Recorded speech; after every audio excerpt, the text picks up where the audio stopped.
Hello students, welcome to MOS classes. आज हम 7th class math NCERT के chapter number 9 की एक्सरसाइज 9.1 के क्वेश्चन नंबर 8 को सॉल्व करेंगे।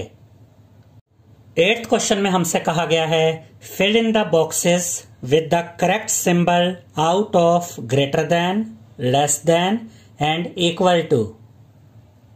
और फर्स्ट पार्ट में हमें दिया गया है -5/7 एंड 2/3। तो यहां पर हमें ये दो रैशनल नंबर्स दिए गए हैं और उसके बाद हमें ये चेक करना है कि इनमें से कौन सा रैशनल नंबर बड़ा है या कौन सा रैशनल नंबर छोटा है या फिर ये दोनों रैशनल नंबर्स इक्वल हैं। देखिए स्टूडेंट्स, अगर ये रैशनल नंबर इस रैशनल नंबर से बड़ा हुआ तो ग्रेटर देन का सिंबल आएगा।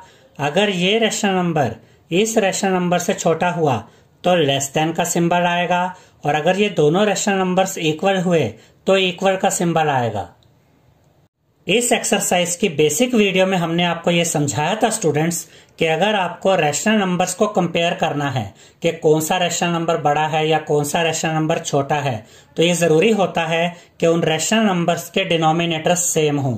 और अगर डिनोमिनेटर्स सेम नहीं होते तो पहले हम डिनोमिनेटर्स को सेम बनाते हैं और उसके बाद हम न्यूमरेटर्स को कंपेयर करते हैं और फिर जिसका न्यूमरेटर बड़ा होता है वही रैशनल नंबर भी बड़ा होता है। यहाँ पर आप देख सकते हैं कि इन दोनों रैशनल नंबर्स के डिनोमिनेटर्स डिफरेंट है, लेकिन यहाँ पर हमें इन दोनों डिनोमिनेटर्स को सेम बनाने की जरूरत नहीं है क्योंकि ये एक नेगेटिव रैशनल नंबर है और ये एक पॉजिटिव रैशनल नंबर है। और हम ये जानते हैं कि नेगेटिव रैशनल नंबर हमेशा छोटा होता है पॉजिटिव रैशनल नंबर से, तो यहाँ पर ये लेस देन का सिंबल आएगा। अब हम इसे कैसे रीड करेंगे? -5/7 इज लेस देन 2/3, यानी कि -5/7 छोटा है 2/3 से। सेकेंड पार्ट में हमें दिया गया है -4/5 एंड -5/7। अब हमें इन दोनों रैशनल नंबर्स को कंपेयर करना है कि इनमें से कौन सा रैशनल नंबर छोटा है या कौन सा रैशनल नंबर बड़ा है या क्या ये दोनों इक्वल हैं। अब देखिए स्टूडेंट्स, ये दोनों ही रैशनल नंबर्स नेगेटिव हैं और इन दोनों के डिनोमिनेटर्स डिफरेंट है। तो सबसे पहले हम इन दोनों रैशनल नंबर्स के डिनोमिनेटर्स को सेम बनाएंगे और इन दोनों रैशनल नंबर्स के डिनोमिनेटर्स को सेम बनाने के लिए हम इन दोनों डिनोमिनेटर्स का एलसीएम लेंगे। तो सबसे पहले हम इस पार्ट को सॉल्व करेंगे यानी कि एलसीएम लेंगे। तो 5 और 7 को हम इस तरह से लिखेंगे जो कि इन दोनों रैशनल नंबर्स के डिनोमिनेटर्स हैं। अब देखिए स्टूडेंट्स, 5 सिर्फ 5 के टेबल में आता है तो यहां पर हम लिखेंगे 5 1 जा 5। 7 तो 5 के टेबल में नहीं आता तो 7 यहां पर एज इट इज आएगा।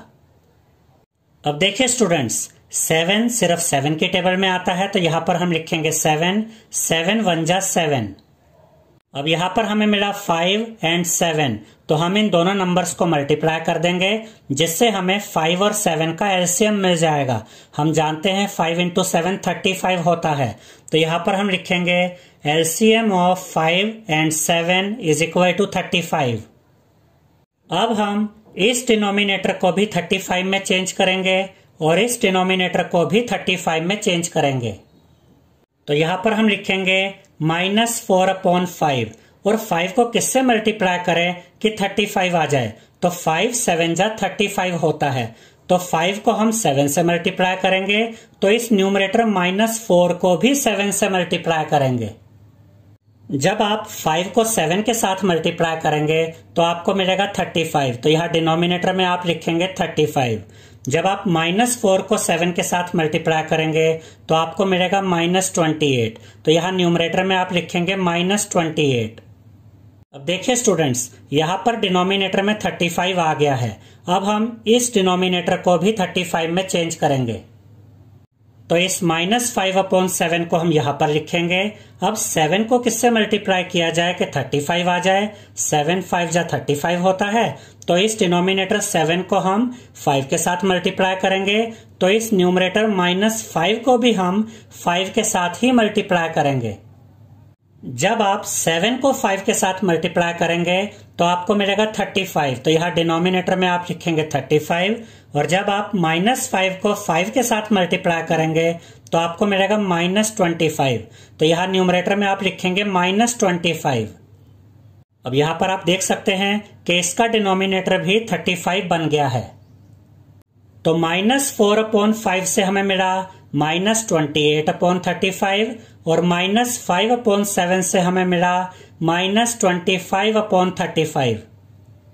-28/35 को हम यहां पर लिखेंगे, -25/35 को हम यहां पर लिखेंगे। अब देखिए स्टूडेंट्स, दोनों ही रैशनल नंबर्स के डिनोमिनेटर्स अब सेम हैं। अब हम इनके न्यूमरेटर्स को कंपेयर करेंगे। यहां न्यूमरेटर में -28 है और यहां न्यूमरेटर में -25 है। याद रखिएगा स्टूडेंट्स कि नेगेटिव नंबर जितना बड़ा होता है उसकी वैल्यू उतनी ही कम होती है। तो -28 छोटा होगा -25 से, इसलिए ये रैशनल नंबर भी यानी कि -28/35 छोटा होगा इस रैशनल नंबर से यानी कि -25/35 से। तो यहां पर हम ये लेस देन का सिंबल लगाएंगे, यानी कि -28/35 इज लेस देन -25/35। और -28/35 हमें कहां से मिला था? -4/5 से। तो -28/35 की जगह यहां पर हम क्या लिखेंगे? -4/5। और -25/35 हमें कहां से मिला था? -5/7 से। तो -25/35 की जगह यहां पर हम लिखेंगे -5/7। और ये लेस देन का सिंबल यहां पर एज इट इज आएगा। तो अब हम कह सकते हैं कि -4/5 इज लेस देन -5/7, यानी कि -4/5 छोटा है -5/7 से। थर्ड पार्ट में हमें दिया गया है -7/8 एंड 14/-16। इस एक्सरसाइज की इंट्रोडक्शन वीडियो में हमने आपको यह समझाया था स्टूडेंट्स कि अगर किसी रैशनल नंबर के डिनोमिनेटर में नेगेटिव साइन हो तो आप उस नेगेटिव साइन को न्यूमरेटर के साथ लगा सकते हैं। तो 14/-16 को हम -14/16 भी लिख सकते हैं। इन दोनों का एक ही मतलब है। अब यहां पर आप देख सकते हैं कि -7/8 अपनी लोएस्ट फॉर्म में है, इसे आगे सॉल्व नहीं किया जा सकता। लेकिन -14/16 अपनी लोएस्ट फॉर्म में नहीं है, इसे आगे सॉल्व किया जा सकता है और ज्यादा काटा जा सकता है, क्योंकि 14 और 16 ये दोनों नंबर्स 2 की टेबल में आते हैं। तो हम इन दोनों नंबर्स को 2 से काटेंगे। अब देखिए 2 8 जा 16, और यहां पर देखिए 2 7 जा 14। तो जब हमने -14/16 को सॉल्व किया तो हमें मिला -7/8। तो यहां पर हम लिखेंगे -7/8, और यहां पर तो पहले से ही -7/8 है। तो अब आप ये देख सकते हैं कि ये दोनों रैशनल नंबर्स सेम हैं, इक्वल हैं। तो यहां पर हम इक्वल का साइन लगाएंगे। और ये वाला -7/8 हमें कहां से मिला था? -14/16। और हमने आपको बताया था कि -14/16 कहिए या 14/-16 कहिए, बात एक ही है। यानी कि ये वाला -7/8 हमें मिला था 14/-16 से। तो इसकी जगह यहां पर हम लिखेंगे 14/-16, और ये इक्वल का साइन यहां पर एज इट इज आएगा। तो अब हम कह सकते हैं कि -7/8 और 14/-16 इक्वल हैं।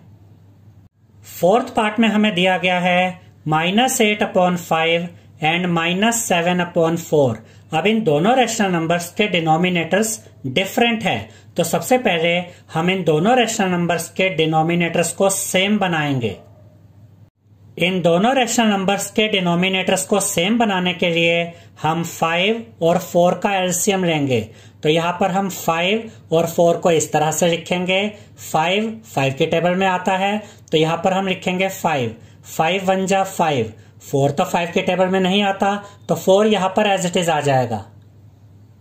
4 की टेबल में आता है, तो यहां पर हम लिखेंगे 4 1 जा 4। अब यहां पर हमें मिल गया है 5 और 4। अब हम 5 और 4 को मल्टीप्लाई कर देंगे तो हमें 5 और 4 का एलसीएम मिल जाएगा। 5 इंटू 4 20 होता है, तो यहां पर हम लिखेंगे LCM of 5 and 4 is equal to 20। अब हम इस डिनोमिनेटर 5 को भी 20 में चेंज करेंगे और इस डिनोमिनेटर 4 को भी 20 में चेंज करेंगे। तो इस -8/5 को हम यहां पर लिखेंगे। अब 5 को किससे मल्टीप्लाई करें कि 20 आ जाए? 5 इंटू 4 20 होता है, तो हम 5 को मल्टीप्लाई करेंगे 4 से। और अगर हम डिनोमिनेटर को 4 से मल्टीप्लाई कर रहे हैं तो इस न्यूमरेटर -8 को भी 4 से ही मल्टीप्लाई करेंगे। जब आप 5 को 4 के साथ मल्टीप्लाई करेंगे तो आपको मिलेगा 20, तो यहां डिनोमिनेटर में आप लिखेंगे 20। और जब आप -8 को मल्टीप्लाई करेंगे 4 के साथ तो आपको मिलेगा -32, तो यहाँ न्यूमरेटर में आप लिखेंगे -32। तो यहाँ पर हमें मिल गया है -32/20। अब हम -7/4 को यहाँ पर लिखेंगे। अब हम 4 को किससे मल्टीप्लाई करें कि 20 आ जाए? 4 5 जा 20 होता है, तो 4 को हम 5 के साथ मल्टीप्लाई करेंगे। अगर हम डिनोमिनेटर को 5 के साथ मल्टीप्लाई कर रहे हैं तो इस न्यूमरेटर -7 को भी 5 के साथ ही मल्टीप्लाई करेंगे। 4 5 जा 20 होता है, तो यहाँ डिनोमिनेटर में हम लिखेंगे 20। और जब आप -7 को मल्टीप्लाई करेंगे 5 के साथ तो आपको मिलेगा -35, तो यहाँ न्यूमरेटर में आप लिखेंगे -35। तो यहाँ पर हमें मिल गया है -35/20। अब हम -32/20 को यहाँ पर लिखेंगे और -35/20 को यहां पर लिखेंगे। अब देखिए स्टूडेंट्स, इन दोनों रेशनल नंबर्स के डिनोमिनेटर्स अब सेम बन गए हैं। अब हम इनके न्यूमरेटर्स को कंपेयर करेंगे। यहां पर न्यूमरेटर में है -32 और यहां पर न्यूमरेटर में है -35, यानी कि न्यूमरेटर में यह भी नेगेटिव नंबर है, यह भी नेगेटिव नंबर है। याद रखिएगा स्टूडेंट्स कि नेगेटिव नंबर जितना छोटा होता है उसकी वैल्यू उतनी ही ज्यादा होती है, तो -32 बड़ा होगा -35 से, इसलिए -32/20 बड़ा होगा -35/20 से। तो यहाँ पर हम ग्रेटर देन का सिंबल लगाएंगे, यानी कि -32/20 इज ग्रेटर देन -35/20। और -32/20 हमें कहां से मिला था? -8/5 से। तो -32/20 की जगह यहां पर हम लिखेंगे -8/5। -35/20 हमें कहां से मिला था? -7/4 से। तो -35/20 की जगह यहां पर हम लिखेंगे -7/4। और ये ग्रेटर देन का सिंबल यहां पर एज इट इज आएगा। तो अब हम कह सकते हैं कि -8/5 बड़ा है -7/4 से। फिफ्थ पार्ट में हमें दिया गया है 1/-3 एंड -1/4। हमने आपको यह बताया था स्टूडेंट्स कि अगर डिनोमिनेटर में नेगेटिव साइन हो तो आप इस नेगेटिव साइन को न्यूमरेटर के साथ लगा सकते हैं। तो 1/-3 को हम लिख सकते हैं -1/3 और ये -1/4 यहां पर एज इट इज आएगा। अब इन दोनों रेशनल नंबर्स के डिनोमिनेटर्स अलग अलग हैं। यहां पर डिनोमिनेटर 3 है और यहां पर डिनोमिनेटर 4 है। तो सबसे पहले हम इन दोनों डिनोमिनेटर्स को सेम बनाएंगे। उसके लिए हम 3 और 4 का एलसीएम लेंगे। तो यहाँ पर हम 3 और 4 को इस तरह से लिखेंगे। 3 सिर्फ 3 की टेबल में आता है, तो यहाँ पर हम लिखेंगे 3 1 जा 3। 4 तो 3 की टेबल में नहीं आता, तो 4 यहाँ पर एज इट इज आएगा। 4 की टेबल में आता है, तो यहाँ पर हम लिखेंगे 4 1 जा 4। अब यहाँ पर हमें मिल गया है 3 और 4, और जब हम 3 और 4 को मल्टीप्लाई करेंगे तो हमें मिलेगा 12। तो 3 और 4 का एलसीएम क्या आ जाएगा? 12। तो यहाँ पर हम लिखेंगे एलसीएम ऑफ 3 और 4 इज इक्वल टू 12। अब हम इस डिनोमिनेटर 3 को भी 12 में चेंज करेंगे और इस डिनोमिनेटर 4 को भी 12 में चेंज करेंगे। -1/3 को हम यहां पर लिखेंगे। अब 3 को किससे मल्टीप्लाई करें कि 12 आ जाए? 3 4 जा 12 होता है, तो इस डिनोमिनेटर 3 को हम 4 के साथ मल्टीप्लाई करेंगे। और अगर हम डिनोमिनेटर 3 को 4 के साथ मल्टीप्लाई कर रहे हैं तो इस न्यूमरेटर -1 को भी 4 के साथ ही मल्टीप्लाई करेंगे। जब आप 3 को मल्टीप्लाई करेंगे 4 के साथ तो आपको मिलेगा 12, तो यहां पर डिनोमिनेटर में आप लिखेंगे 12। जब आप -1 को मल्टीप्लाई करेंगे 4 के साथ तो आपको मिलेगा -4, तो यहां न्यूमरेटर में आप लिखेंगे -4, तो यहां पर हमें मिल गया है -4/12। अब हम -1/4 को यहां पर लिखेंगे। अब 4 को किससे मल्टीप्लाई करें कि 12 आ जाए? 4 3 जा 12 होता है, तो इस डिनोमिनेटर 4 को हम 3 के साथ मल्टीप्लाई करेंगे। और अगर हम डिनोमिनेटर को 3 के साथ मल्टीप्लाई कर रहे हैं तो न्यूमरेटर -1 को भी 3 के साथ ही मल्टीप्लाई करेंगे। जब आप 4 को मल्टीप्लाई करेंगे 3 के साथ तो आपको मिलेगा 12, तो यहाँ डिनोमिनेटर में आप लिखेंगे 12। जब आप -1 को मल्टीप्लाई करेंगे 3 के साथ तो आपको मिलेगा -3, तो यहाँ न्यूमरेटर में आप लिखेंगे -3, तो यहाँ पर हमें मिल गया है -3/12। -4/12 को हम यहाँ पर लिखेंगे और -3/12 को हम यहाँ पर लिखेंगे। अब देखिए स्टूडेंट्स, इन दोनों रेशनल नंबर्स के डिनोमिनेटर्स अब सेम हो गए हैं। अब हम इनके न्यूमरेटर्स को कंपेयर करेंगे। यहाँ न्यूमरेटर में है -4 और यहाँ न्यूमरेटर में है -3। और हम जानते हैं कि नेगेटिव नंबर जितना बड़ा होता है उसकी वैल्यू उतनी ही छोटी होती है। इसका मतलब -4 छोटा होगा -3 से, इसलिए -4/12 छोटा होगा -3/12 से। तो यहाँ पर हम लेस देन का सिंबल लगाएंगे, यानी कि -4/12 इज लेस देन -3/12। और -4/12 हमें कहां से मिला था? -1/3 से। तो -4/12 की जगह यहां पर हम लिखेंगे -1/3। और -3/12 हमें कहां से मिला था? -1/4 से। तो -3/12 की जगह यहां पर हम लिखेंगे -1/4 और ये लेस देन का सिंबल एज इट इज आएगा।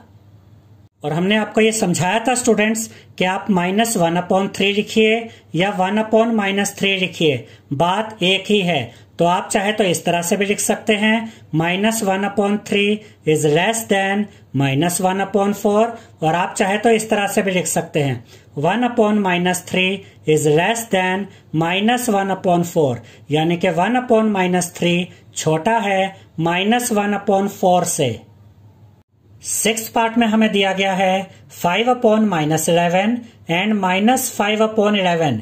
ये दोनों रेशनल नंबर्स सेम हैं। आप चाहे 5/-11 बोलिए या -5/11 बोलिए, ये दोनों का एक ही मतलब है, तो यहाँ पर इक्वल का साइन आएगा। 7th पार्ट में हमें दिया गया है 0 एंड -7/6। याद रखिएगा स्टूडेंट्स कि 0 सभी नेगेटिव नंबर से बड़ा होता है, तो 0 -7/6 से भी बड़ा होगा, तो यहाँ पर ग्रेटर देन का सिंबल आएगा, यानी कि 0 is greater than -7/6। I hope students आपको हमारा ये वीडियो पसंद आया होगा। अगर आपको हमारा ये वीडियो पसंद आया है तो इसे लाइक, शेयर और सब्सक्राइब कीजिए। Thank you.